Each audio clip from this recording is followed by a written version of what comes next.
엄마, 그냥 고향으로 돌아가시는 게 우리 모두를 위해 좋아요. 엄마도 편해지고 저희도 좀 숨 돌릴 수 있게요. 너 지금 그 말을 진심으로 하는 거니? 내가 어떻게 나한테 그런 말을 할 수가 있어?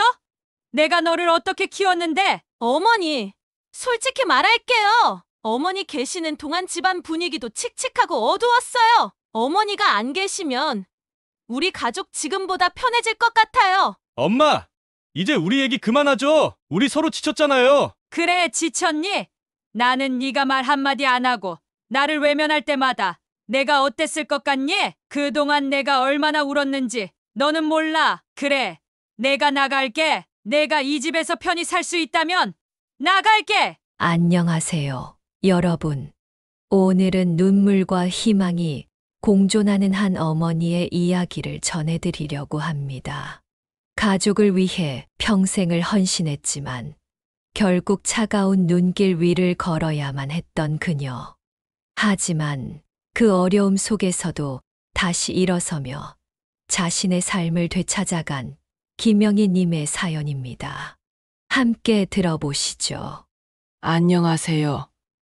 저는 강원도 깊은 산골 마을에 사는 67세 김영희입니다. 평생을 이 마을에서 장을 담그며 살았습니다. 어머니에게 배운 전통 방식으로 만든 장이 익어가며 퍼지는 향기는 제 삶의 기쁨이자 위로였습니다. 손끝에서 만들어진 장이 사람들로부터 맛있다는 칭찬을 들을 때마다 제 존재가 누군가에게 가치 있는 것 같아 참으로 행복했습니다. 하지만 지금 제 마음은 깊은 상처로 얼룩져 있습니다. 가족을 위해 모든 걸 내어줬던 제 선택이 과연 옳았는지 매일 되새기고 있습니다. 아들 민수와 며느리 수진, 그리고 손자 준호와의 추억이 한편으론 행복했던 순간으로 떠오르지만 다른 한편으로는 그 관계에서 느꼈던 아픔이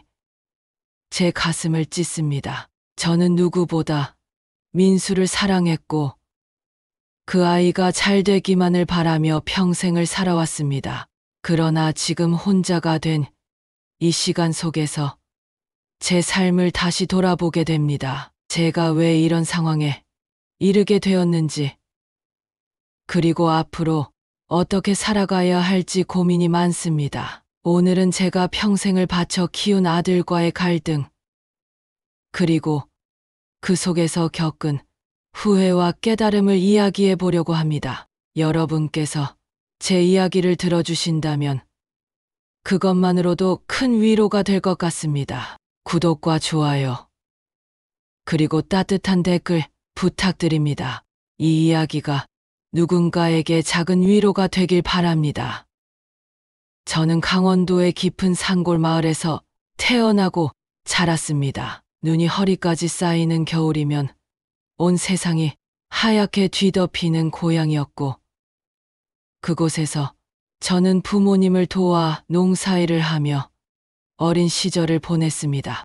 어머니는 매년 장독대에 줄지어 놓인 항아리를 정성껏 관리하며 장을 담그셨습니다. 장독대 주변을 맴돌며 어머니의 손길을 보던 저는 자연스레 그 일을 배우게 되었습니다. 어머니는 장을 담글 때마다 이렇게 말씀하시곤 했습니다. 영희야, 장을 담글 땐 정성을 다해야 돼. 이건 그저 밥 반찬이 아니라 사람의 마음을 이어주는 음식이거든. 그 말이 무슨 뜻인지 어릴 적에는 잘 몰랐지만 시간이 지나면서 제가 담근 장이 사람들에게 맛있다는 칭찬을 받을 때마다 어머니의 말씀이 떠올랐습니다.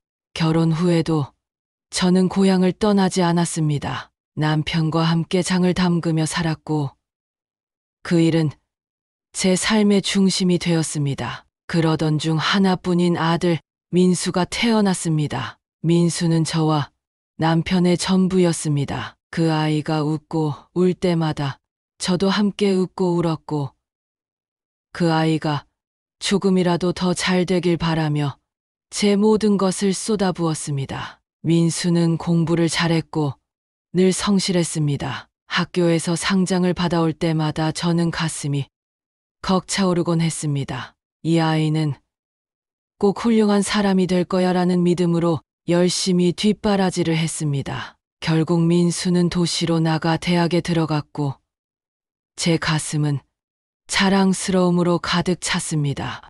민수가 대학을 졸업하고 결혼까지 하면서 제 삶은 완벽해 보였습니다. 며느리 수진도 처음에는 참 고운 사람이었습니다. 친절하게 말하며 저를 대하는 모습에 참 좋은 짝을 만났구나 싶었지요. 그리고 손자 준호가 태어났을 때는 제 인생에 또 다른 기쁨을 만났다는 생각에 눈물이 날 정도로 행복했습니다. 그런데 어느 날 민수가 집을 마련해야 한다며 고향 땅을 담보로 돈을 빌려줄 수 있겠냐고 물어왔습니다. 그 말을 들었을 때 솔직히 고민이 됐습니다. 그 땅은 저와 남편이 평생 일궈온 것이었고 제 부모님께서도 그 땅을 지키기 위해 애쓰셨으니까요. 하지만 저는 결국 민수의 간청에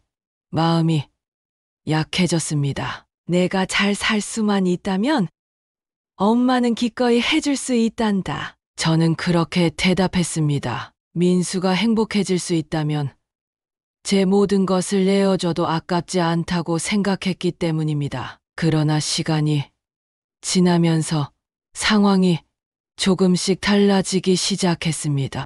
민수네 집으로 들어가 살게 되었을 때 처음엔 고마움과 안도감이 가득했습니다. 하지만 점점 이상한 기운이 느껴졌습니다. 며느리 수지는 점점 저를 대하는 태도가 달라졌고 작은 일에도 짜증 섞인 말을 하기 시작했습니다. 민수는 회사 일이 바쁘다며 저와 대화하는 시간은 점점 줄어들었고 제가 느끼는 외로움은 커져만 갔습니다. 가족이라 믿었던 이들이 점점 저를 밀어내는 듯한 기분이 들 때마다 가슴 한편이 서늘해졌습니다. 특히 며느리가 제게 말하던 차가운 말투와 민수가 그걸 보고도 모른 척 지나치던 모습은 저를 더욱 외롭게 만들었습니다. 그 순간순간들이 쌓이고 쌓여 결국 저는 제 삶이 송두리째 흔들리는 기분을 느껴야 했습니다. 제가 그들에게 짐처럼 느껴졌을지도 모른다는 생각에 잠 못 이루는 밤이 많아졌습니다. 이야기가 이어질수록 제가 느꼈던 상처와 아픔, 그리고 후회가 여러분께도 전해질까 두렵습니다. 가족이란 가장 큰 위로가 되기도 하지만 때론 가장 깊은 상처를 주는 존재가 될 수도 있다는 걸 깨닫게 되었습니다. 도시로 온 지 몇 달이 지나면서부터 작은 불안이 제 마음 한구석에 자리 잡기 시작했습니다. 처음엔 환경이 바뀌었으니 적응하려면 시간이 필요하겠지 하고 넘겼습니다. 하지만 그 불안은 날이 갈수록 커져만 갔습니다. 낯선 환경과 바쁜 도시 생활 속에서 며느리 수진과 아들 민수는 점점 저를 없는 사람 취급하기 시작하였습니다. 처음엔 단순히 생활 방식의 차이인 줄 알았습니다. 부엌에서 함께 저녁을 준비하려고 나섰을 때 수진이 다가와 말했습니다. 어머니, 여기서는 제가 할게요. 어머니는 좀 쉬세요. 그 말은 친절하게 들렸습니다. 하지만 자꾸 반복될수록 그 말이 단순한 배려가 아니라 제가 해야 할 일이 이 집에서는 없다는 뜻처럼 느껴졌습니다. 장독대 앞에서 살던 제게 부엌은 언제나 자연스러운 일터였고 누군가를 위해 음식을 준비하며 마음을 나누는 공간이었습니다. 하지만 그날 부엌에서 나와 거실로 물러나 앉아 있자니 마치 그 공간에 제가 설 자리가 없는 것 같았습니다. 내가 여기서 무얼 해야 할까? 아무것도 하지 않고 가만히 있는 게 맞는 걸까? 이런 생각들이 머릿속을 떠나지 않았습니다. 저는 다시 마음을 다잡고 애써 웃으며 스스로를 설득했습니다. 도시에선 이런 게 정상일지도 몰라. 내가 너무 예민한가 봐. 그러나 그런 일이 반복되며 결국 결정적인 순간이 찾아왔습니다. 어느 날 점심을 먹으려고 식탁에 앉으려는데 수진이 이렇게 말했습니다. 어머니, 저희는 안방에서 먹을 테니 어머니는 아랫방에서 편히 드세요. 그 말에 머릿속이 하얘졌습니다. 함께 식사하는 일조차 허락되지 않는 건가 싶었습니다. 저는 가까스로 물었습니다. 같이 먹으면 안 되겠니?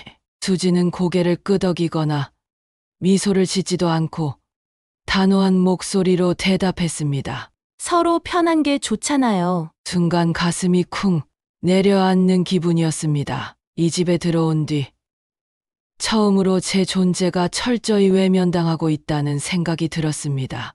아무 말도 하지 못한 채 아랫방으로 들어갔습니다. 차갑게 식어가는 밥을 한 숟가락씩 삼키며 목이 메어 음식이 잘 넘어가지 않았습니다. 눈물이 고여 시야가 흐려졌지만 꾹 참고 한참을 멍하니 앉아 있었습니다.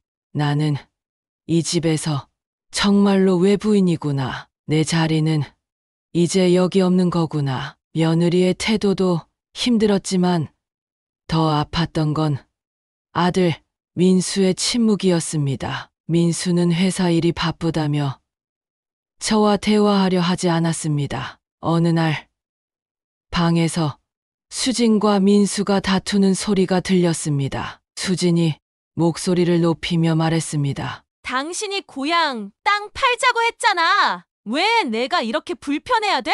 그 말을 들었을 때 온몸이 얼어붙는 기분이었습니다. 그 고향 땅은 저와 남편이 평생을 바쳐 일궈온 것이었고 민수를 위해 아낌없이 내어준 제 전부였습니다. 하지만 이제는 그 땅이 도리어 가족간 불화의 원인이 된다는 사실이 믿기지 않았습니다. 그날 밤 민수를 불러 어렵게 물었습니다. 민수야, 혹시 내가 너희에게 짐이 되는 거니? 하지만 민수는 아무 대답도 하지 않고 고개만 숙였습니다. 그 모습이 오히려 더 아프게 다가왔습니다. 차라리 아니야, 그런 거 아니야 라는 말이라도 해줬다면 그 침묵이 오히려 저를 더 깊은 상처 속으로 밀어 넣었습니다. 한겨울 폭설이 내리던 날이었습니다. 밖에 나가려다 발이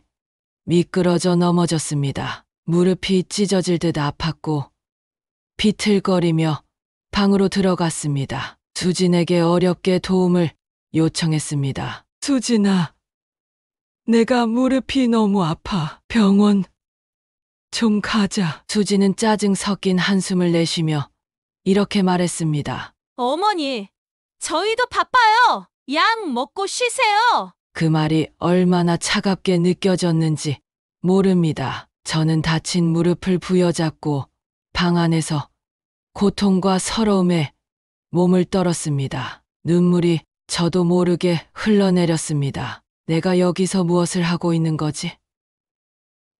나는 이들에게 필요 없는 존재인가? 며칠 뒤 수지는 제가 방 안에 있을 때 들어와 단호하게 말했습니다.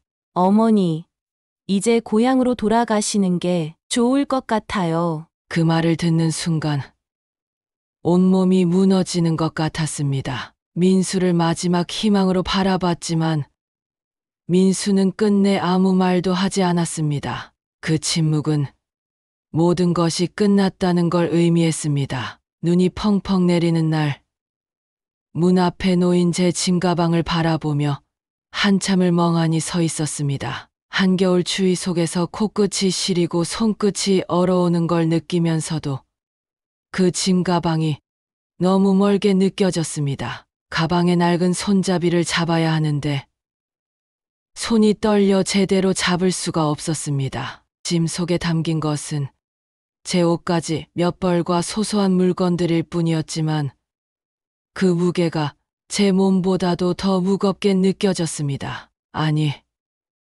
정확히 말하면 그 안에 물건들이 아니라 짐가방에 담겨 있는 이 집에서의 기억과 제가 느낀 상처, 그리고 저를 이 지경으로 내몰은 민수와 수진의 차가운 말과 행동이 그토록 무거웠던 겁니다. 준호가 뒤에서 할머니 가지 마세요. 라고 울부짖던 목소리가 아직도 제 귀에 생생합니다. 준호가 뒤에서 달려와 제 옷자락을 붙잡으며 손을 떨고 있었습니다. 아이의 작은 손이 제 옷을 꽉 붙들고 울던 그 장면이 제 머릿속에 각인된 듯 생생했습니다. 그 손끝에서 느껴지는 준호의 떨림, 아이의 눈에 그렁그렁 맺힌 눈물, 떨리는 목소리로 제 이름을 부르던 그 모습이 지금도 잊혀지지 않습니다. 이 아이는 무슨 죄가 있을까? 내가 이 손을 떼어내야만 하는 걸까? 준호의 얼굴을 보며 속으로 울부짖었습니다. 제 손이 떨려 아이의 손을 떼지도 못하고 차마 발을 떼지도 못한 채 얼어붙어 있었습니다. 마음속에선 계속해서 외쳤습니다. 준호야, 미안하다. 할머니가 너를 지켜줘야 하는데, 너를 이렇게 두고 가야 하는데. 그러나 제가 해야 했던 말은 짧고 떨리는 목소리뿐이었습니다. 준호야, 할머니가 가야 돼. 그 말을 하는 순간 제 목소리도 제 마음도 모두 떨리고 무너져 내리는 게 느껴졌습니다. 준호를 안아주고 싶었지만 민수가 준호를 데리고 집 안으로 들어가 문을 닫아버렸습니다. 문이 닫히는 소리가 얼마나 크게 들렸는지 모릅니다. 그 순간 저는 그 문소리가 마치 민수가 저를 완전히 외면하고 단절시키는 소리처럼 느껴졌습니다. 문 앞에 서서 한참 동안 그 닫힌 문을 바라보고 있었습니다. 제 가슴은 이미 무너졌지만 그 문이 다시 열릴 거라는 작은 기대감이 저를 그 자리에 붙들어 두었습니다. 눈발속을 걸으면서도 마음 한편에는 작은 기대가 있었습니다. 혹시라도 민수가 다시 나와 엄마, 가지 마. 소리치며 뛰어오지 않을까. 하지만 그런 일은 일어나지 않았습니다. 차가운 눈길을 걷는 동안 점점 더 깊은 절망감이 제 마음을 짓눌렀습니다. 내가 무엇을 잘못한 걸까? 왜 나는 가족에게 이렇게까지 버림받아야 하는 걸까? 눈발 속에 홀로 서 있는 시간이 길어질수록 제 마음도 서서히 얼어붙었습니다. 더 이상 무엇을 기대할 수 있을까? 이곳에서 나를 붙잡을 사람은 없구나. 결국 저는 천천히 고개를 떨구고 발걸음을 옮겼습니다. 눈이 발목까지 쌓인 길을 걷는 동안 제 몸은 차갑고 무거웠습니다. 길을 걷는 동안 제 몸은 점점 더 추워졌지만 제 마음은 그보다 더 차갑고 아팠습니다. 한 걸음씩 내디딜 때마다 속에서 울부짖는 소리가 들리는 것 같았습니다. 민수야, 내가 정말로 날 이렇게 보낼 수 있니? 내가 너를 위해 모든 걸 내줬는데, 내가 너를 어떻게 키웠는데, 네가 내 아들인데 네가 날 이렇게 내쳐도 되는 거니? 하지만 동시에 스스로를 다독였습니다. 이게 내 선택이야. 내가 돌아가면 더 큰 상처만 받을 뿐이야. 여기서 끝내는 게 맞아. 스스로 그렇게 위로하면서도 마음 한구석에선 고개를 돌려 집을 바라보고 싶었습니다. 민수가 문을 열고 뛰쳐나오지 않을까? 아니면 준호가 다시 한번 할머니라고 부르며 달려나오진 않을까? 하지만 그런 일은 끝내 일어나지 않았습니다. 몇 번이고 걸음을 멈추고 뒤를 돌아보려 했지만 결국 돌아설 용기가 생기지 않았습니다. 저를 붙들고 있던 것은 사랑이 아니라 더 이상 사랑받지 못할 것이라는 두려움이었습니다. 마을에 도착했을 때 저는 이미 몸도 마음도 완전히 지쳐 있었습니다.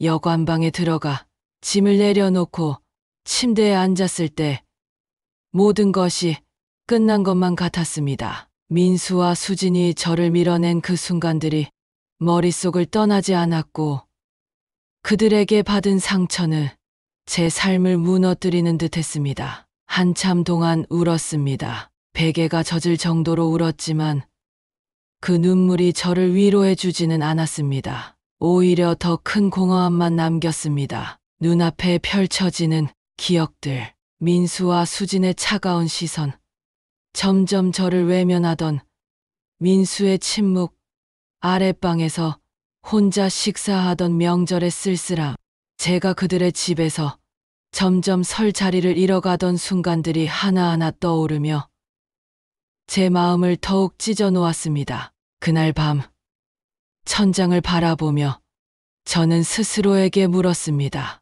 내가 이들에게 너무 많은 걸 바친 게 잘못이었을까? 아니면 내가 너무 바보 같았던 걸까? 왜 나만 이렇게 혼자 남겨진 걸까? 그러나 그런 질문에 대한 답을 찾을 수 없었습니다. 저는 오히려 더 깊은 외로움 속에 빠져들었고 마음은 여전히 텅 비어 있었습니다. 몇 날 며칠을 그렇게 무기력하게 지내며 저는 마음속에 점점 더 큰 질문이 떠올랐습니다. 이대로 계속 이렇게 살아야만 하는 걸까? 무언가를 다시 시작할 수는 없을까? 그때 어머니가 장독대 앞에서 하시던 말씀이 떠올랐습니다. 장은 사람의 마음을 담아야 해. 좋은 장은 사람의 상처를 보듬어 주는 법이지. 그 말이 제 마음에 깊이 새겨졌습니다. 어머니가 하시던 그 장독대 앞에서의 기억은 언제나 따뜻했고 제가 스스로를 다잡을 수 있는 힘이 되었던 것 같았습니다. 저는 작은 집으로 돌아가 오래된 장독대를 하나씩 꺼내 닦아내기 시작했습니다. 오랜 세월의 흔적으로 가득했던 항아리를 정성껏 닦아내며 제 마음도 조금씩 정리되는 기분이 들었습니다. 두 손으로 장독대 뚜껑을 열 때마다 그 속에서 퍼지는 깊은 향이 제게 말을 거는 것 같았습니다. 내가 여기서부터 다시 시작해야 해. 누구도 너를 대신해 살아줄 수 없으니 내 손으로 내 삶을 다시 만들어야 해. 장을 담그는 과정은 고됐습니다. 밤새 재료를 손질하고 소금과 물의 비율을 맞추는 일은 손끝이 아릴 정도로 반복되었지만 그 순간들만큼은 과거의 상처들이 잠시 잊히는 것 같았습니다. 손끝에서 장이 만들어지고 그 향기가 퍼질 때마다 저는 제 스스로를 치유하고 있다는 느낌을 받을 수 있었습니다. 장을 돌보는 시간은 제게 혼자라는 느낌을 지워주는 시간이었습니다. 마치 어머니가 제 곁에 와 계신 것 같았습니다. 이 장이 내 마음을 보듬어 줄 수 있기를. 항아리 앞에서 두 손을 모으고 기도하던 그 순간 저는 처음으로 괜찮아질 수 있을지도 모른다는 작은 희망을 가졌습니다. 그러나 장을 돌보는 시간이 제게 위안을 주는 동안에도 민수와 수진이 저에게 남긴 상처는 쉽게 사라지지 않았습니다. 밤이면 아랫방에서 혼자 식사하던 날들이 떠올랐습니다. 그때 느꼈던 고립감과 서러움이 아직도 제 가슴을 짓누르고 있었습니다. 민수가 엄마, 짐이 되지 말아달라고 침묵으로 말하던 모습이 여전히 생생했습니다. 하지만 저는 장을 담그는 동안만큼은 그런 상처에서 벗어날 수 있었습니다. 장독대 옆에서 보내는 시간이 많아질수록 제 마음도 천천히 익어가는 기분이었습니다. 그렇게 저는 상처를 치유하기 위해 스스로에게 줄 수 있는 가장 따뜻한 위안을 만들어가고 있었습니다. 며칠 전부터 마을에 작은 소문이 돌기 시작했습니다. 제가 담근 장이 도시에 있는 식당에서 사용되면서 사람들의 입소문을 타고 유명해졌다는 이야기였습니다. 처음엔 그저 지나가는 말처럼 들렸습니다. 영희 씨 짱이 그렇게 맛있다며? 도시 사람들이 난리라는데. 동네 아낙들이 웃으며 한두 마디 건넬 때도 저는 그저 그럴 리가 있겠어 하고 넘겼습니다. 하지만 그 소문은 점점 커졌습니다. 도시에서 한 유명한 식당 주인이 제 장을 사용해 만든 음식을 손님들에게 내놓았는데 그 음식이 단번에 화제가 됐다는 소식이 들려왔습니다. 강원도 상골에서 온 전통 장이래요. 이 깊은 맛은 쉽게 못 찾아요. 사람들이 너도 나도 그 식당을 찾기 시작했고 급기야 도시의 유력한 인물들까지 제 장을 찾기 시작했습니다. 그 이야기가 마을에 전해지자 갑자기 제 장독대 주변으로 사람들이 몰리기 시작했습니다. 사람들은 차를 몰고 직접 장을 사러 오거나 앞으로의 생산 계획을 물어보며 예약하기도 했습니다. 도시에서 찾아온 손님들이 장독대에 다가와 제 장을 한 입씩 맛보며 감탄했습니다. 이건 정말 보물이네요. 어떻게 이런 맛을 내셨어요? 사장님, 이 장은 제발 계속 만들어주세요. 저는 평생 이 장만 먹고 싶어요. 처음에는 기쁜 마음보다 얼떨떨한 기분이 앞섰습니다. 제 손끝에서 시작된 일이 이렇게 커질 줄은 꿈에도 몰랐습니다. 하지만 그들의 열렬한 반응을 들으니 제 마음도 조금씩 흔들렸습니다. 이게 내가 만든 장이라고? 이렇게 멀리 알려질 수 있는 거였다고? 그동안 외로움 속에서 버텨온 시간이 보상받는 것 같아 뭉클하기도 했지만 한편으로는 그 장독대 옆에서 홀로 흘렸던 눈물과 싸워왔던 고통이 떠올라 쉽게 기쁘다고만 말할 수 없었습니다. 바로 그날이었습니다. 낯익은 자동차가 마당으로 들어왔습니다. 차에서 내리는 민수와 수진을 보자 제 가슴이 철렁 내려앉았습니다. 왜 이제 와서 무슨 일로 온 걸까? 민수의 얼굴은 초췌해 보였고 그의 눈엔 어딘가 초조함과 죄책감이 서려 있었습니다. 수진은 제 눈을 마주치지 못한 채 고개를 숙이고 있었습니다. 그 순간 제 마음속에서 복잡한 감정들이 한꺼번에 터져 나왔습니다. 그리움과 애틋함, 분노와 실망이 뒤섞이며 제 심장은 빠르게 뛰었습니다. 그들이 제 앞에 서 있는 모습이 한없이 낯설고도 아프게 느껴졌습니다. 민수는 제 앞에서 한참을 망설이더니 떨리는 목소리로 말을 꺼냈습니다. 엄마 장이 유명해졌다는 얘기를 들었어요. 정말 축하드려요. 그는 한동안 말을 잇지 못하고 고개를 떨군 제 손을 꼭 쥐었습니다. 그의 목소리에는 후회의 떨림이 섞여 있었습니다. 엄마가 이렇게 혼자서도 잘 해내고 계신 줄 몰랐어요. 정말 죄송합니다. 제가 너무 어리석었어요. 민수의 말을 들으며 저는 가슴이 먹먹해졌습니다. 그동안 그들이 제게 어떤 모습이었는지를 떠올리며 이제 와서 후회한다고 이 상처들이 사라질까라는 생각이 스쳐갔습니다.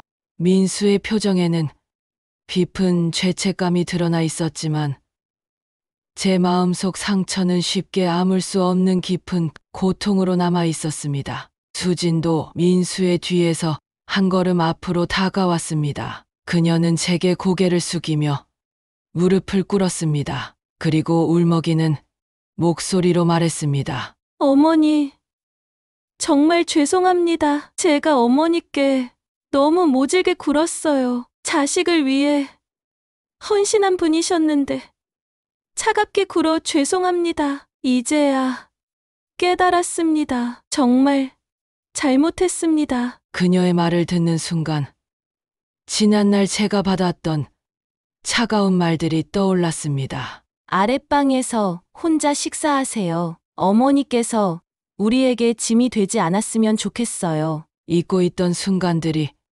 다시 떠올라 제 심장을 짓누르는 것 같았습니다. 그들에게서 진심이 느껴졌지만 제 입에서는 쉽게 용서한다는 말이 나오지 않았습니다. 그동안 홀로 흘렸던 눈물과 느꼈던 외로움은 상상조차 되지 않으실 겁니다. 결국 저는 떨리는 목소리로 말을 꺼냈습니다. 이제 와서 왜 그러니? 엄마가 외로웠던 시간들, 너희가 외면했던 순간들, 그게 전부 잊혀질 수 있을 거라고 생각하니? 제 말에 민수는 고개를 더 깊이 떨구었습니다. 그의 어깨가 떨리는 걸 보며 그의 후회가 진심임을 느낄 수 있었습니다. 엄마, 정말 미안해요. 다시는 그러지 않을게요. 제발 한 번만 기회를 주세요. 수진도 울먹이며 말했습니다. 어머니, 저희가 정말 잘못했어요. 어머니의 장이 사람들에게 감동을 준 것처럼 저희도 어머니 곁에서 다시 시작하고 싶습니다. 그들의 말은 진심이었지만 저는 아직 준비가 되지 않았습니다. 그들에게 단호하게 말했습니다. 너희가 후회하는 건 알겠다.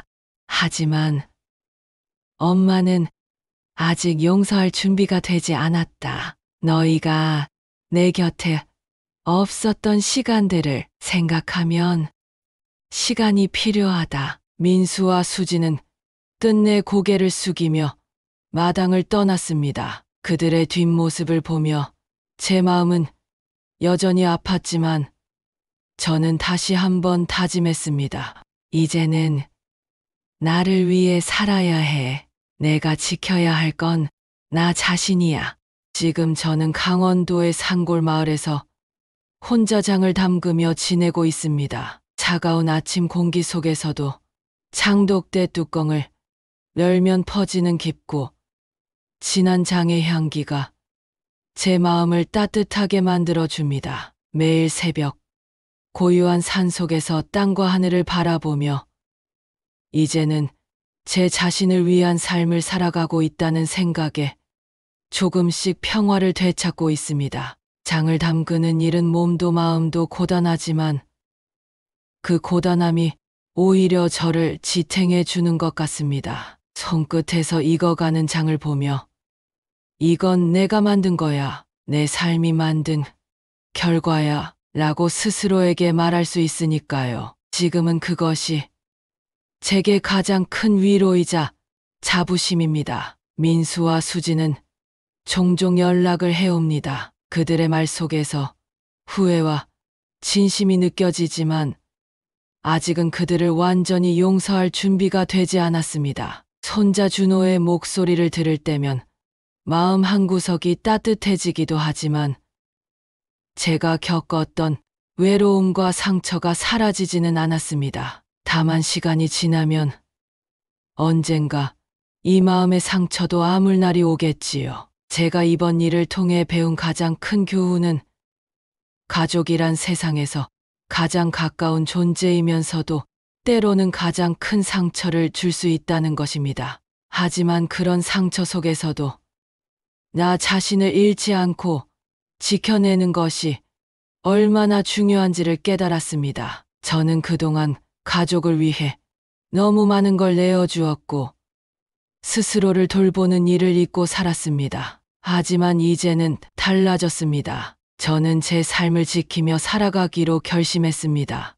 여러분, 만약 저처럼 가족 간의 갈등으로 힘든 시간을 보내고 계시다면 한 가지는 꼭 기억하셨으면 좋겠습니다. 누군가를 용서하거나 관계를 회복하는 것보다 중요한 건 바로 나 자신을 지키는 일입니다. 스스로를 사랑하고 돌보지 않으면 결국 아무것도 남지 않는다는 걸 저도 이번 일을 통해 배웠습니다. 비슷한 상황에 계신 분들께는 다시 일어설 용기를 전할 수 있기를 바랍니다.